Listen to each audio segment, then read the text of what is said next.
dice Juan 1:17, pues la ley por medio de Moisés fue dada, pero la gracia y la verdad vinieron por medio de Jesucristo. Hermanos, el título del sermón del día de hoy es el contraste entre la ley y la gracia. El Antiguo Testamento, hermanos, nos relata cómo fue la manifestación de la ley. En la narración del libro de Éxodo, que es donde estamos leyendo, encontramos, hermanos, cuán glorioso fue el descender de Moisés después de haber estado en el monte con Dios.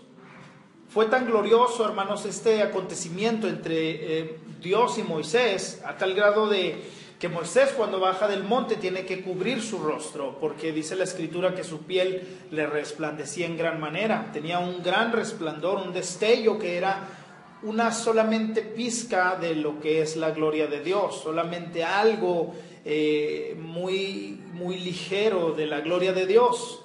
Pero tenía este impacto entre Moisés y el pueblo, que Moisés tenía que cubrirse el rostro. Esto muestra, hermanos, que la ley fue un acto glorioso de parte de Dios. Sin embargo, Pablo en la segunda carta a Corintios dice que el pacto de la gracia ha sido inmensamente mucho más glorioso, porque viene la justificación a través de Cristo Jesús. Aquí, hermanos, encontramos un magnífico contraste en lo que es la ley y la gracia. Cada vez que se piensa o que nosotros pensamos sobre la ley, tenemos obviamente una referencia inmediata al Antiguo Testamento. Sin embargo, hermanos, en todo el Antiguo Testamento encontramos también la gracia de Dios. No solamente está la ley dada, o no solamente la ley fue expuesta en el Antiguo Testamento y es lo único que encontramos, sino que también la gracia está implícita en el Antiguo Testamento. Tomando referencia a lo que significa la palabra gracia, hermanos, que es el regalo inmerecido o bondad inmerecida, el favor de Dios hacia nosotros o hacia las demás personas. Si nosotros regresamos al Antiguo Testamento, la gracia, hermanos, fue manifestada antes y después de la ley. Y yo preguntaría, ¿por qué salvó Dios a Noé? ¿Porque Noé lo merecía? Lo salvó por gracia. ¿Por qué eligió Dios a Abraham? ¿Y por qué, por ende, a Israel? En el Antiguo Testamento dice que era la más insignificante nación y que Dios quiso tomarlos como su pueblo. La gracia, hermanos, está manifestada antes y después de la ley. Es más, incluso a Moisés mismo. ¿Por qué lo escogió Dios como el libertador de Israel? ¿Por qué le dio esa bendición? Era un asesino porque estaba huyendo.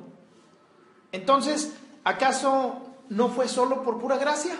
La gracia la vemos, hermanos, desde el Antiguo Testamento, pero obviamente tenemos el peso de la ley que fue dada en el Antiguo Testamento.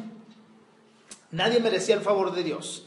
Sin embargo, hermanos, cuando la ley es dada, cuando la ley es otorgada de Dios hacia Moisés, como lo vemos en el verso 17 que yo leí, vemos que es totalmente lo contrario a la gracia. Y aquí es donde vamos a entrar en el sermón del día de hoy.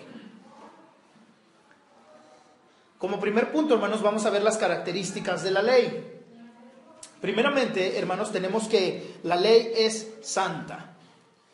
Al entender nosotros la esencia de Dios y al contemplar los atributos de Dios en los cuales se encuentra obviamente la santidad, que solo pertenece a Él y nada más que a Él, encontramos que siendo Dios el autor y dador de la ley, por ende o por consecuencia la ley es santa, pues procede de Él y que al mismo tiempo es también buena y también es justa. Todo lo que está escrito, hermanos, en la ley es un reflejo de lo que Dios es, de su perfección, de su santidad, de su hermosura, de ese Dios moral que está reflejado en el ser humano, está ahí implícito. Al leer los mandamientos, hermanos, encontramos que los mandamientos son principios, reglas, mandatos de perfección, de obediencia, contrarios a la maldad y a la desobediencia, al pecado. Y si miramos, hermanos, hacia el mundo, si nosotros echamos un vistazo hacia el mundo, hacia las personas, a la humanidad, ¿qué es lo que nosotros encontramos? ¿Qué es lo que está en el mundo? Nada más que rebeldía en contra de Dios, desobediencia a los preceptos de Dios, y por consecuencia las personas están en contra de Dios. En los versos anteriores, hermanos, que hemos estado predicando, vemos que el mundo no le conoció. Y en nuestra era, hermanos, sigue sin conocerlo, más bien sigue rechazándolo. Pues la naturaleza del hombre es pecaminosa y es contraria a la ley de Dios, a esa ley santa. Y aún antes, hermanos, de que la ley fuera manifestada por Moisés, Dios ya había puesto en la conciencia del ser humano, del hombre, su ley moral. A través del entendimiento entre lo bueno y lo malo, Dios ya había dotado al hombre con una conciencia de entender qué es lo que tenía que hacer o qué es lo que no tenía que hacer, qué es lo que debía de hacer y lo que no debía de hacer. Y ahorita hablaba yo de Moisés, que era un asesino. Vemos la situación de Moisés ese día al asesinar al egipcio. ¿Qué es lo que Moisés hace? Huye. Y no estaba la ley que decía no matarás. Pero dentro de su conciencia Dios le había dado ese entendimiento para discernir que eso no era algo bueno. Dios ya había puesto conciencia moral en el hombre. Y vemos pasajes como lo decíamos hace rato, Jacob engañando a su padre, haciéndose pasar por Esaú. No teníamos la ley, o no estaba la ley, mejor dicho, en ese tiempo. Sin embargo, Jacob sabía que estaba haciendo mal. Y su madre, al incitarlo a cometer ese error, sabía que estaba haciendo mal. ¿No sintieron ellos culpabilidad? Claro que la sintieron. Porque después, si recuerdan, ahora que estamos leyendo, que leímos Génesis, cuando va a tener el encuentro Jacob con Esaú, Jacob está con temor y le manda regalos para apaciguar la ira de su hermano, porque él sabía que no había hecho mal, que no había hecho bien, perdón. Aun cuando la ley no había sido dada, hermanos, la ley estaba escrita en las conciencias de los hombres, porque Dios la había puesto ahí. Y eso era contrario a la santidad de Dios, a la santa ley de Dios. Pero hermanos, no solamente la ley es santa, sino que la ley también fue dada o fue escrita para Israel, aunque se extendía para toda la humanidad. Entendemos, hermanos, que la ley en cierta forma estaba incluida en las conciencias del ser humano, como lo acabo de decir. Sin embargo, la Escritura nos muestra, hermanos, que la ley fue revelada solamente a Israel. Era solamente para el pueblo de Israel. Los mandamientos expuestos por Dios a Moisés no eran para los jebuseos ni para los cananeos, era para Israel. Fue transmitida solamente a ellos. Sin embargo, esa ley debió de haber sido presentada a los demás pueblos. Debieron los israelitas, los hebreos, debieron de haberse mostrado diferentes a las demás naciones, puesto que tenían a Jehová, y Jehová les había mandado lo que ellos no debían hacer. Ellos debían de haber sido como un ejemplo hacia las demás naciones, siendo obedientes a los mandatos de Dios. En esta forma era como se extendía la ley a todos los hombres. Pero seguía siendo exclusiva para el pueblo de Israel. Existía entonces, hermanos, una inmensa diferencia entre los que habían sido adoptados por Dios como su pueblo y todas las otras naciones, al igual que la existe hoy.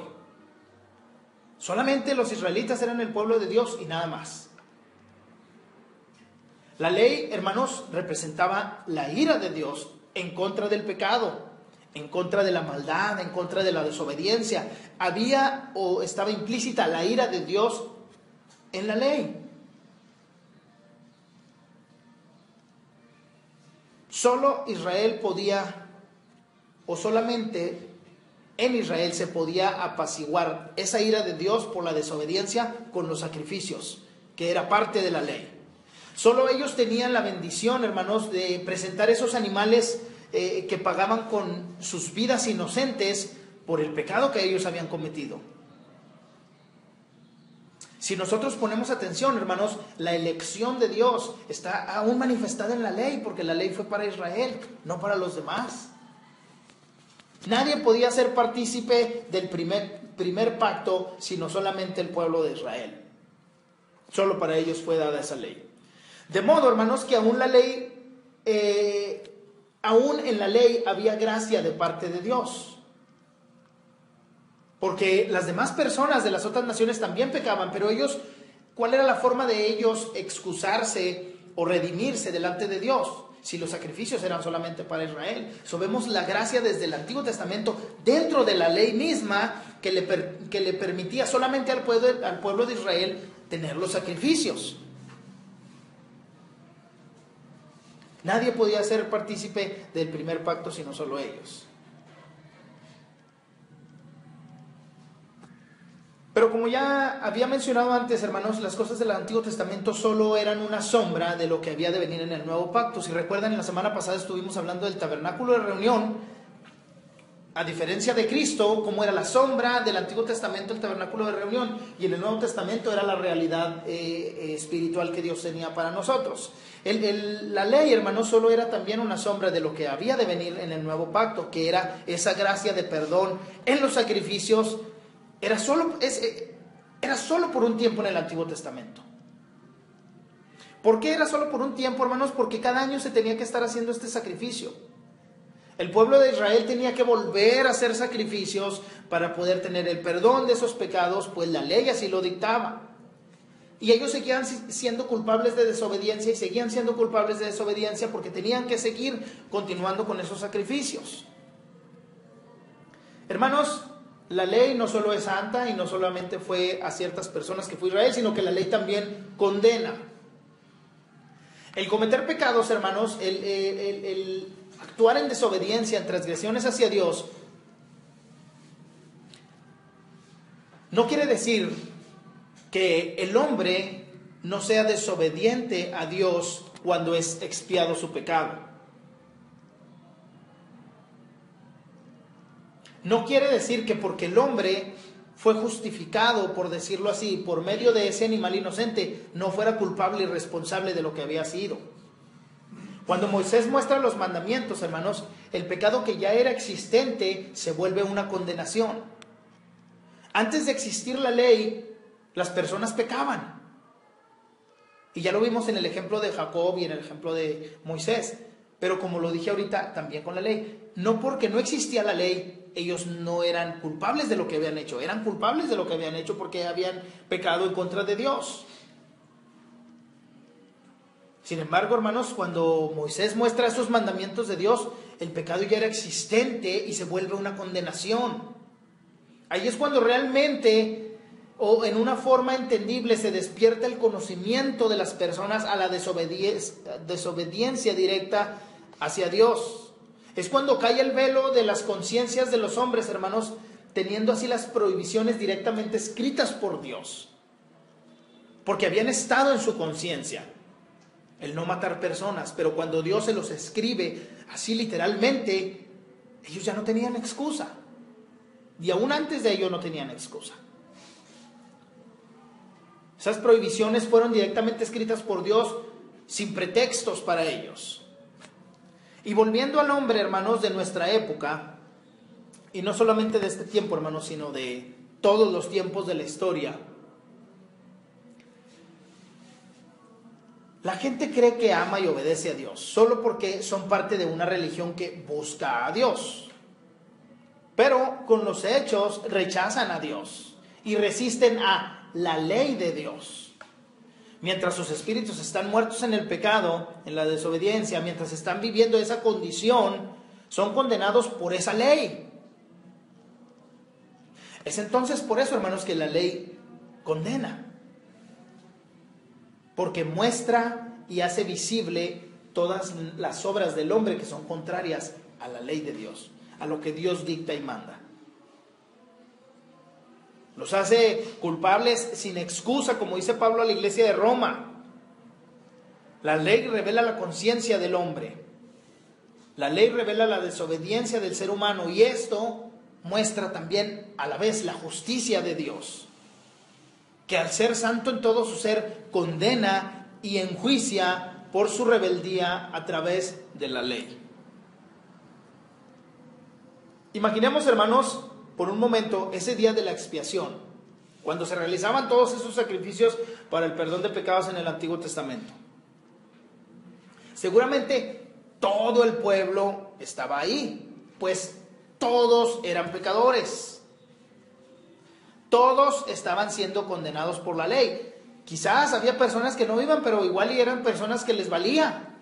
Pero debían estar ahí. No el hecho de que les valiera o no quisieran ir no quiere decir que eran perfectos, porque también eran pecadores, siendo condenados por la ley. Todos también eran limpios y eran justificados en la vida de aquellos pequeños animales inocentes por su culpa.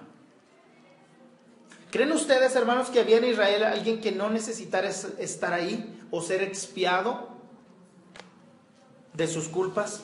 Todos necesitaban estar ahí. Por eso la ley condena. Por medio de la ley el hombre siempre será condenado, hermanos. Por eso Pablo se molesta en gran manera con los hermanos de Galacia, porque ellos estaban cayendo en el error de ser justificados por la ley cuando ya habían sido salvados por Cristo. Y Pablo les dice en el capítulo 3 de los versos, en el verso 10, porque todos los que dependen de las obras de la ley están bajo maldición, pues escrito está, maldito todo aquel que permaneciere en todas las cosas escritas en el libro de la ley para hacerlas, que no permaneciere, perdón. ¿Y qué era lo que sucedía? Que en la iglesia de Galacia ya habían sido salvos por Cristo, pero los judíos estaban poniéndoles la circuncisión y cumplir la ley, además de Cristo. Y por eso Pablo se molesta y dice, ¿qué están haciendo? Ustedes ya fueron salvados por Cristo, ya no están en la ley. Maldito todo aquel que no permaneciera en todas las cosas escritas en el libro de la ley. ¿Y quién iba a permanecer? Nadie. Más adelante en el capítulo 5 es más claro Pablo diciéndoles, quiero pues repetir que todo aquel que se circuncida está obligado a cumplir cuanto manda la ley de Moisés. Vosotros los que buscáis quedar libres de la culpa cumpliendo la ley, os habéis apartado de Cristo, os habéis separado del amor de Dios. Claramente, hermanos, se puede ver que en la ley solo hay condenación. Y en nuestros días, hermanos, así como en el primer siglo, así como en el Antiguo Testamento, la gente está siendo condenada por la ley. Porque ¿quién podría cumplirla? ¿O quién la ha cumplido? Al contrario, todos han sido y seguirán siendo condenados si tratan de justificarse en la ley.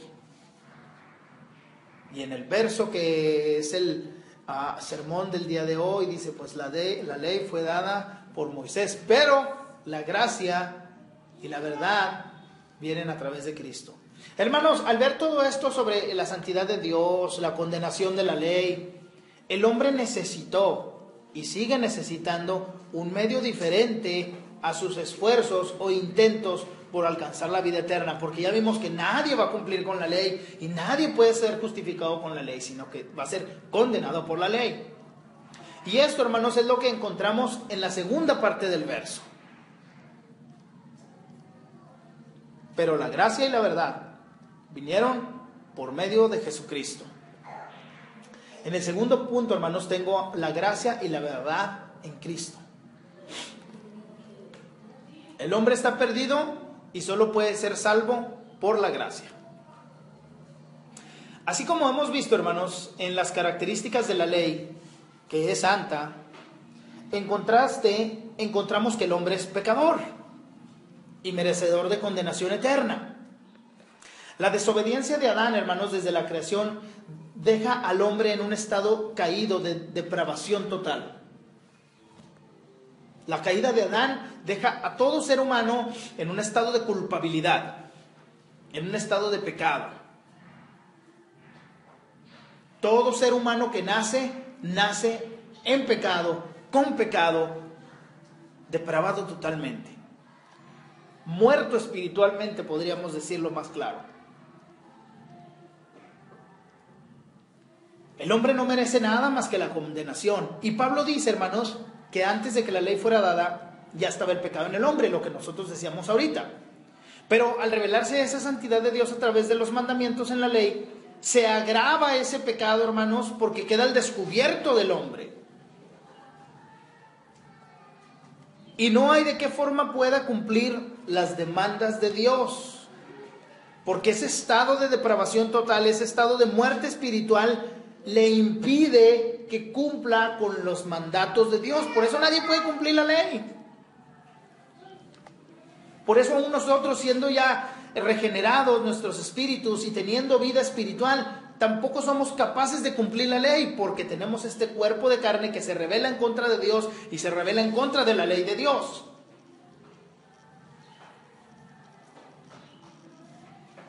Pero he aquí las buenas nuevas de salvación. He aquí ese glorioso contraste, hermanos, entre la ley y la gracia. Esa diferencia entre la ley y la gracia. La palabra es encarnada para traer salvación, para traer esa paz mencionada en Romanos entre Dios y el hombre. Pues antes de que el hombre sea salvo, el hombre está en contra de Dios, en una guerra con Dios. Y Cristo, hermanos, y su gracia limpian al pecador de toda maldad, lo santifican para el Padre. La gracia y la verdad no fueron dadas como Moisés, hermanos, pues Moisés fue solamente un instrumento a quien se le entregó la ley.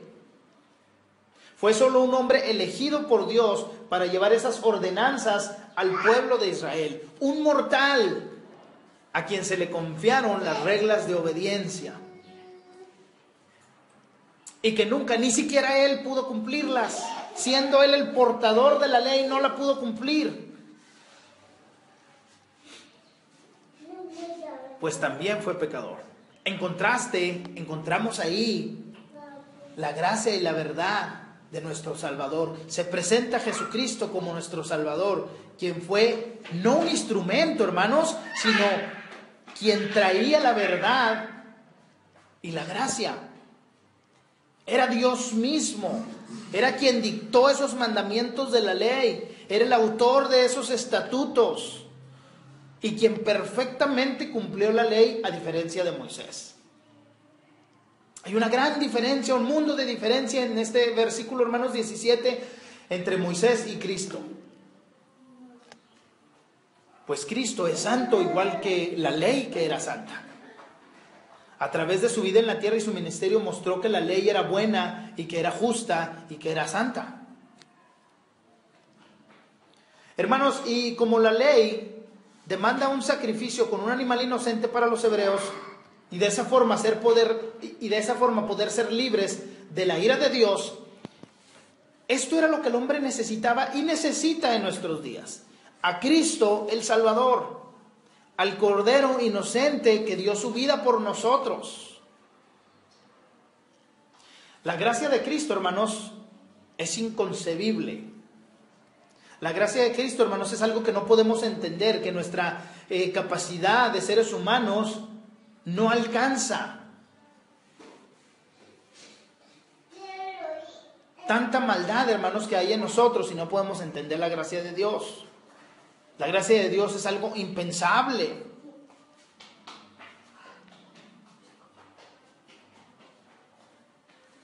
Tantas cosas que el ser humano, hermanos, en su maldad puede realizar. Cosas que a veces ni siquiera nosotros nos imaginamos. Cosas que escuchamos y cómo puede ser posible que una persona haya hecho tal cosa. Y podemos entender que esa persona o esas personas que hacen maldad merecen un castigo. Merecen también el castigo eterno, el infierno, la condenación de su alma. Sin embargo, no podemos entender por qué esas personas que merecen eso reciben el perdón de Dios.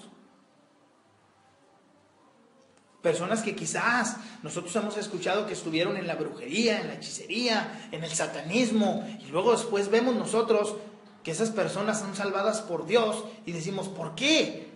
Es una injusticia para nuestro entendimiento y razonamiento humano el ver esas cosas. Es decir, es que eso no es justo, ¿por qué? La soberanía y la voluntad de Dios, hermanos. La gracia de Cristo no la podemos entender. ¿Y por qué cuando vemos que personas que no le hacían daño a nadie, pero que nunca creyeron en Cristo, mueren y se van al infierno? Y decimos, pues era buena gente. ¿Por qué no quiso dar ese paso o hacer esa confesión de arrepentimiento y de fe? La gracia de Cristo es algo incomprensible. ¿Por qué hemos sido salvados, hermanos? ¿Ustedes se han preguntado por qué Dios nos salvó? Cada vez que yo hago algo malo y que el Espíritu me dice que estoy mal y que el Espíritu me dice tienes que arrepentirte por eso que has hecho malo, digo, ¿por qué me salvó Dios? ¿Por qué Dios me eligió para perdonarme?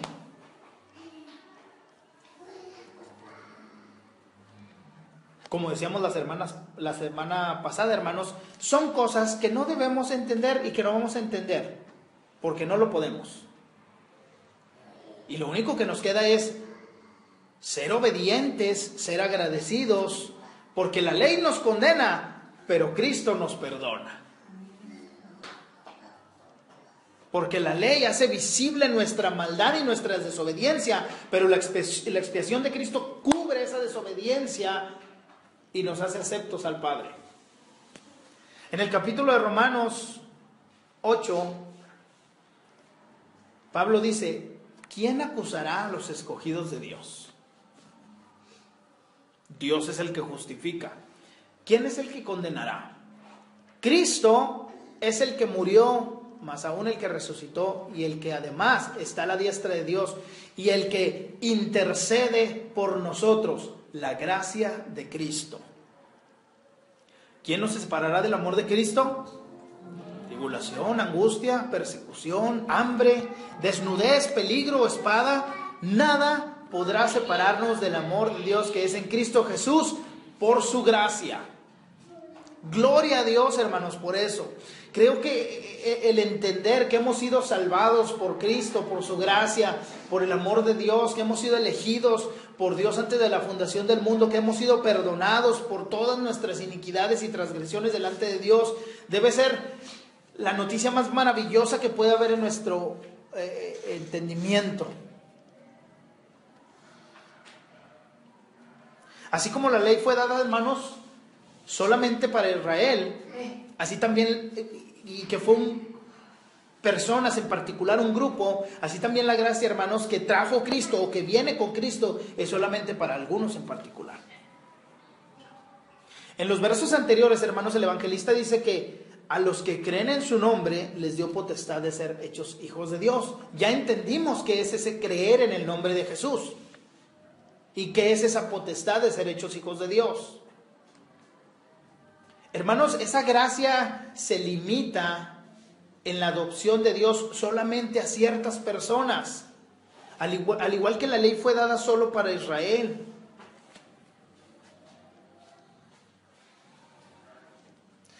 Mateo dice en el capítulo 20, verso 28, como el Hijo del Hombre no vino para ser servido, sino para servir y para dar su vida en rescate por muchos. Isaías en el Antiguo Testamento en el capítulo 53 dice, verá el fruto de la aflicción de su alma y quedará satisfecho por su conocimiento, justificará mi siervo justo a muchos y llevará las iniquidades de ellos. Hermanos, entre esas personas que han sido alcanzadas por la gracia de Dios, entre esas personas a las que Cristo vino a morir, esos muchos, estamos nosotros. A veces yo me pongo a pensar en la vida de las personas que probablemente pueden tener todo en el mundo, hermanos. Pero a la vez recuerdo la palabra de Dios que nos dice de qué le sirve al hombre ganar el mundo entero si pierde su alma. A veces cuando estamos probablemente en dificultades económicas, en dificultades de enfermedad y que vemos personas que podríamos decir tienen todo, personas que vemos en televisión. El otro día estaba viendo un reportaje de Carlos Slim y de Donald Trump. Donald Trump tiene 9,000 millones de dólares, Carlos Slim tiene 65,000 millones de dólares. Y hasta Trump se molestaba y le decía al reportero: no me hables de él porque me da coraje, porque tiene más dinero que yo. Y yo pienso, ¿creen ustedes, hermanos, que Carlos Slim pueda tener alguna carencia terrenal? Tiene todo. Pero a la vez, nosotros somos más ricos que él, porque tenemos la gracia de Cristo, la verdad de Cristo está en nosotros, hermanos. Y que quizás en este mundo, en esta tierra, en este tiempo en el que nos ha tocado vivir y estar aquí, vamos a ser inferiores a Slim. Pero cuando muramos nosotros y muera Slim, vamos a estar en la gloria. Y ni los 65,000 millones de dólares lo van a salvar de la condenación eterna y del infierno. Somos más ricos, hermanos, que cualquier persona en el mundo. Somos más bendecidos, somos más privilegiados que cualquier persona en el mundo que no es salva. Somos bendecidos, hermanos, en una forma o en una manera que no comprendemos, que ni siquiera la entendemos. No alcanzamos nosotros a razonar, no alcanzamos nosotros a asimilar la magnitud de nuestra salvación.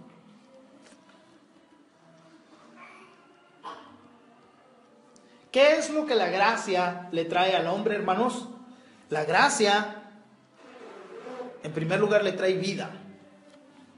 La gracia y la verdad, en contraste con la ley, trae vida al pecador, porque la ley solo trae condenación, solo trae muerte. El hombre sin esperanza recibe la gracia de Cristo y recibe la vida.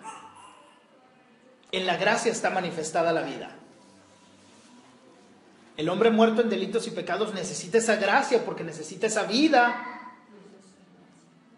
para tener esa salvación. Y no solo estoy hablando de la tierra, hermanos, que ahora tenemos vida espiritual, sino estoy hablando de la vida eterna.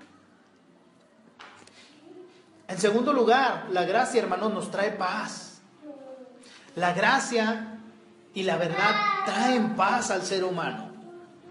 La Escritura nos dice que siendo justificados tenemos paz para con Dios en Cristo Jesús, quien es el autor de la gracia y la verdad.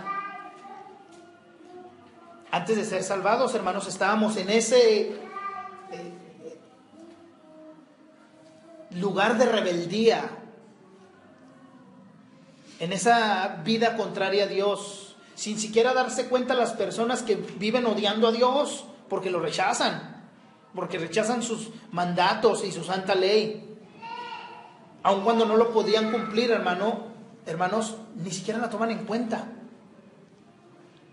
Y esto hace vivir al ser humano en guerra con Dios. Pero esa gracia nos trae a nosotros paz para con Dios. Y no solamente esa paz para con Dios, sino esa paz que nosotros necesitamos aquí en la tierra, como dice Filipenses. La paz que sobrepasa todo entendimiento, guarda nuestros corazones y nuestros pensamientos en Cristo Jesús. Porque podemos estar en diferentes tipos de circunstancias, de dificultades, de aflicciones, pero el Espíritu de Dios consuela nuestro ser y trae paz a nosotros. Que eso es lo que es la gracia y la verdad de Cristo. Trae también, hermanos, liberación. Y no me estoy refiriendo, hermanos, a lo que en la mayoría de las iglesias se entiende por liberación o libertad, porque ese es un concepto o una definición que ha sido errónea. El entender que no se le da la libertad al Espíritu y no se le da la libertad a Dios solo porque citan que donde está el Espíritu de Dios hay libertad. Hay libertad de la condenación eterna, hay libertad del infierno, hay libertad del pecado. Esa libertad nos trae también la gracia y la verdad, hermanos.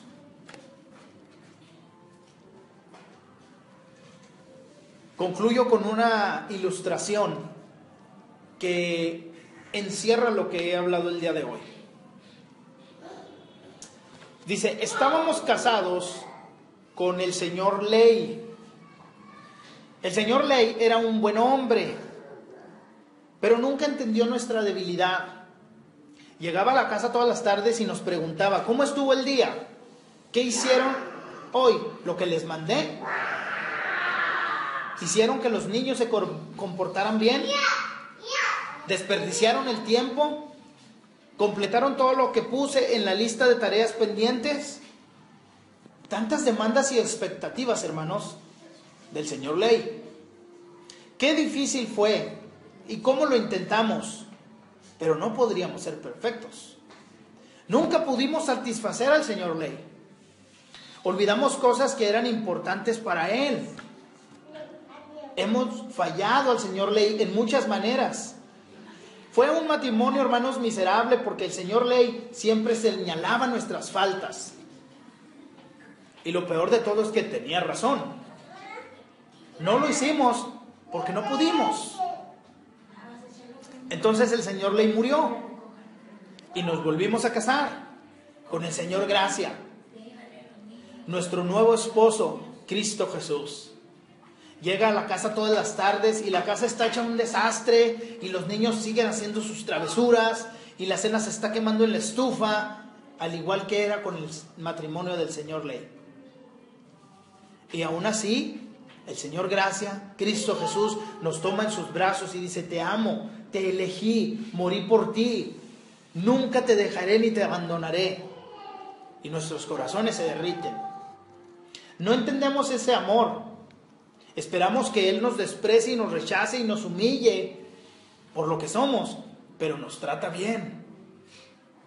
Estamos muy contentos de pertenecer a Él ahora y para siempre, y anhelamos ser plenamente agradables a Él. El estar casado con el señor Ley nunca nos cambió, pero el estar casados con el señor Gracia nos está cambiando siempre y profundamente. Bendito Dios, hemos escuchado, Señor, tu palabra, hemos escuchado tu voz. Nos has mostrado, Señor, el contraste entre la ley y la gracia, entre la condenación, Señor, y el regalo de vida eterna. Nos has mostrado, Señor, que la ley enjuicia nuestros actos, revela nuestros actos, nuestra desobediencia, Señor, al no poder cumplirla. Pero nos has mostrado también, Señor, que la gracia y la verdad, el perdón de nuestros pecados y nuestras faltas y de esa desobediencia viene en Cristo y a través de Cristo, Señor.